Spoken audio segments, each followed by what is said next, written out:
Fuck, that was a terrible example of shit. I'm ready.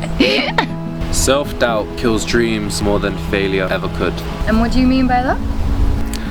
It's not too hard of a concept to grasp. How could you say you've truly failed if you've never left the starting line? Self-doubt is a safety mechanism for some people that had bad past experiences. It creates a narrow mindset in a way. You overestimate the risks, you underestimate your abilities. As a result, your confidence is low. You go into, for example, job interview or sports trial, you go in with a negative mindset, you basically already lost. It creates a kind of an environment where you only pick familiar choices. So for example, someone that may not be strong academically, may be better in the workforce, they decide to continue education because it's a familiar environment they're used to. You essentially lock yourself in an environment of familiarity. Try and stay in a safe zone. You don't really test your limits you're really capable of. For example, you may stay in education, whereas some people choose to decide to not go to university, choose to stay in the workforce. And obviously you see those stories about college dropouts who've made it there. And essentially what some people do is they cage themselves into an environment of familiarity.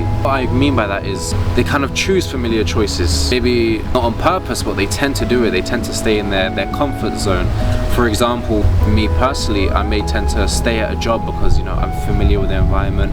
I don't like change. What other example can I think of? Social media. A lot of people want to make content, but they're scared of reactions from other people, their friends. So they decide to, just stay in my safe zone. Let me not put myself out there. And they're really undermining their actual skill, which is obviously not a good thing, staying shackled to prior beliefs.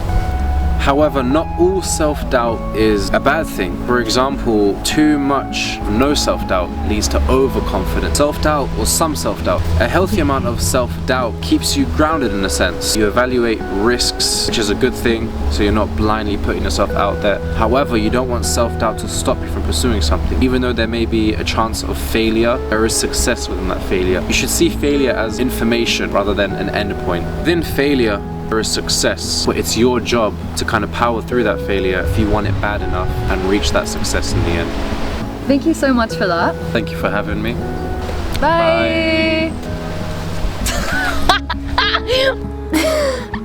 Peace. Wax on, wax on. Like Breakfast Club or something.